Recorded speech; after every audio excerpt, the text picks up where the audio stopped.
Hey guys, welcome back to part 4 of the BMW Revive project. So last video, we figured out what the problem was. It was the idle air control down there underneath the diesel valve. We suspect that is also going to be the purge valve as well and the fuel filter. So we went ahead and ordered those as well on Rock Auto. So those are coming in a few days.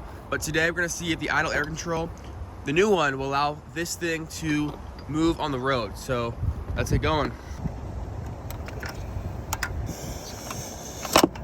All right, so this is the junkyard idle air control, and it is also very dirty compared to the brand new one, and there's a small difference. Let's get this thing plugged in and see what happens. The new idle air control is in, and we are currently putting the car back together.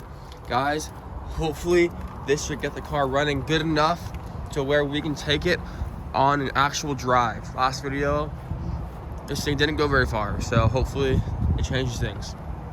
Okay, we have reinstalled the air system yet again with the new IAC down there. Oh, never mind, forgetting this. Can't forget that. Okay, so now we have finished the air intake system, and we're gonna clean up a little bit because it's the only thing we're gonna do today. And if this thing decides to run well, we're gonna take it for a nice test drive. Okay guys, the new IAC has been installed. So right now, we're going to see for the first time if this thing can run under its power in over 4 years. Ready? Here goes.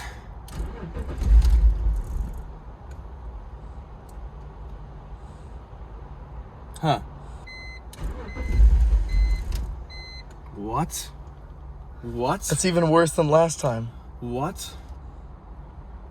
Should I clear the codes and see if that does anything? Yeah. Okay guys, so the idle air control did not work, so the next thing is the purge control valve that we got right here from AutoZone. So that's the next step. We're gonna be installing that now and seeing if this thing runs. Okay, so 5 minutes later, old purge control is off. A new one is in. This one is the original one because it says BMW right here. Okay. So we're gonna go check if that's the problem. So let's go. Let's find out. Okay guys, I have very little faith in this purge control, but you never know. So we're gonna give it a shot. Fuel thing isn't working, which is not a good sign. Let's find out. Let's go. As expected, try again.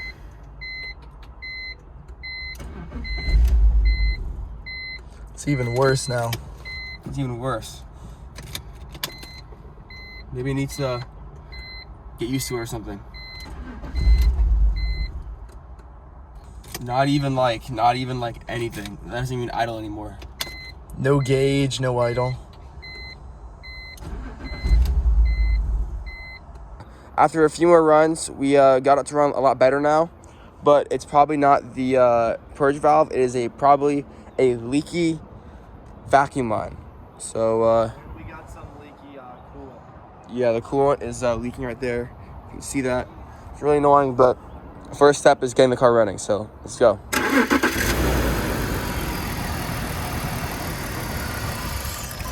So it sounds a lot better. The car moves, but coolant leaks, and you can hear a big vacuum leak. So those are the two issues, but yep. Okay guys, so the purge control valve did not do much for the car, so we decided to check for vacuum leaks again, but this time we're going to scrutinize a lot more. Right now I am making this DIY vacuum leak tester, which basically heats up baby oil to make vapor, and you're gonna push it with this little pump here through the vacuum system in the car, and hopefully it'll expose where the leak is in the car. So if you want to know how I make this, there's tons of videos online, or just like looking at it here, you can tell 2 pens, $6 soldering iron, like little jar of pickles or whatever, and you have some baby oil, and you have a cut up microfiber towel. It took me about It's 10 minutes to make, so it's a very easy process. Right now, I'm trying to heat up the soldering iron to see if this thing even works or put enough baby oil in it. So, yep, let's go. So about 30 seconds later, you can see there's vapor starting to be made right here with the heat. And yeah, so this is what it is, ready? So you do that and baby oil comes out and that's it. So let's take it to the car. Okay guys, I am back. We have the little vacuum system I have in my car. We are gonna check if this thing has any leaks. I have a high suspicion it will somewhere, probably in this area of the car. This could be it. This could get us to find out where the vacuum leak is and get this thing running. Maybe tonight, we'll see, but we're excited. So here is the setup we have. We have the pump pushing out the vapor into the brake booster vacuum line. This can is gonna start filling up with baby oil vapor. And once it starts filling up in about 4 or 5 minutes, we're going to be basically pumping the baby oil vapor into the car, and we should hopefully see some kind of vapor somewhere. I'm guessing around this area here, because that's where I hear the hissing sounds. So yeah, give it about 4 or 5 minutes and we will hopefully find the issue with this car. But while I wait for the vapor to fill up, we're going to try to take this dent out of the car with this $4 Harbor Freight plunger. So I guess you just put on that. Ready? Oh my god, just like that. It's out. Oh, nice. Alright. Okay guys, so the chamber is filled with vapor. It's hard to see right now, but now let's find out if the whole engine is working. So let's step back a little bit. You guys see it goes through here, so it's working. It's working, ready? Let's keep going. Ignore this.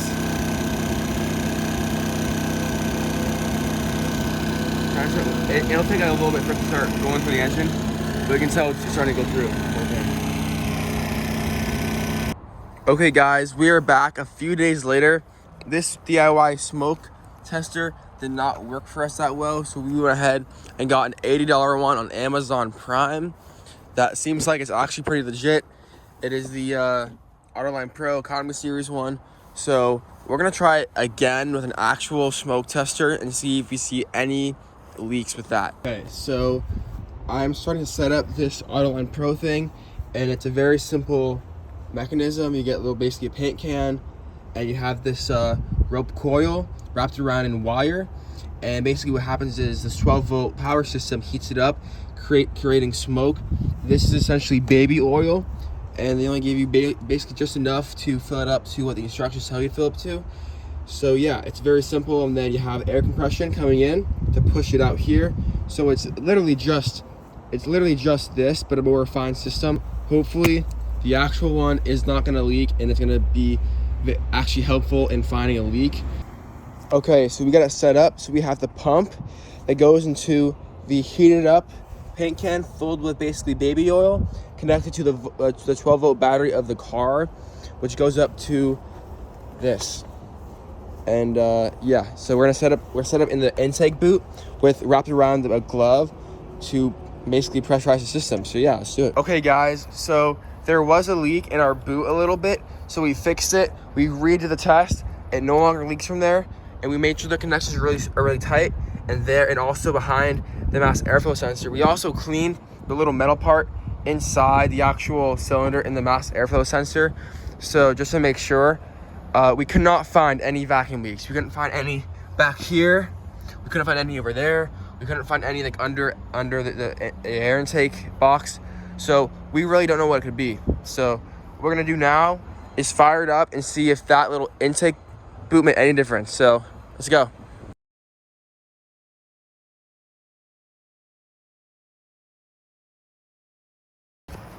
Okay, we're back. Last time we checked the fuel pressure in the front, which is around 11 psi, and we checked the fuel pump in the back, which was probably around 50 psi.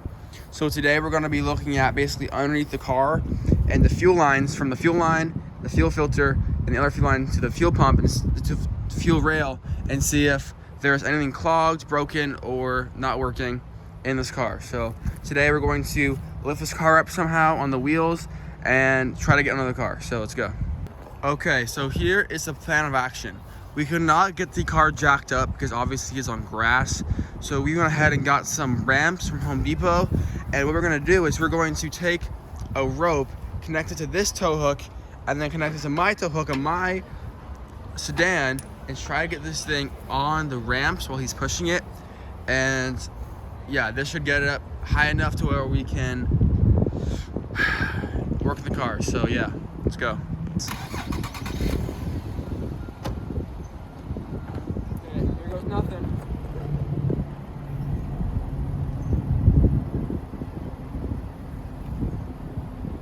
Gonna turn the car off park.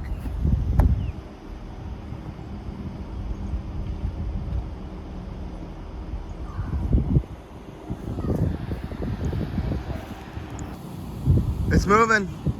Keep going.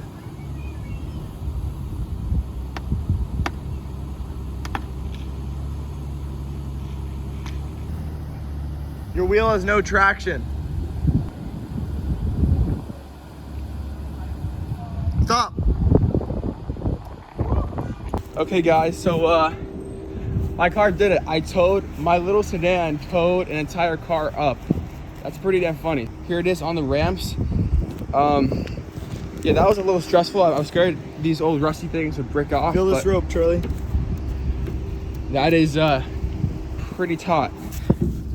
Enough space to work under here, so yeah, let's unhook the rope, and that's it. It's pretty funny.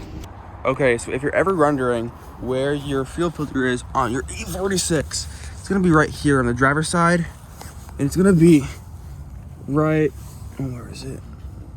It's gonna be right here. And there it is. And there's a shield protecting it. And as you can see, these lines look pretty crusty.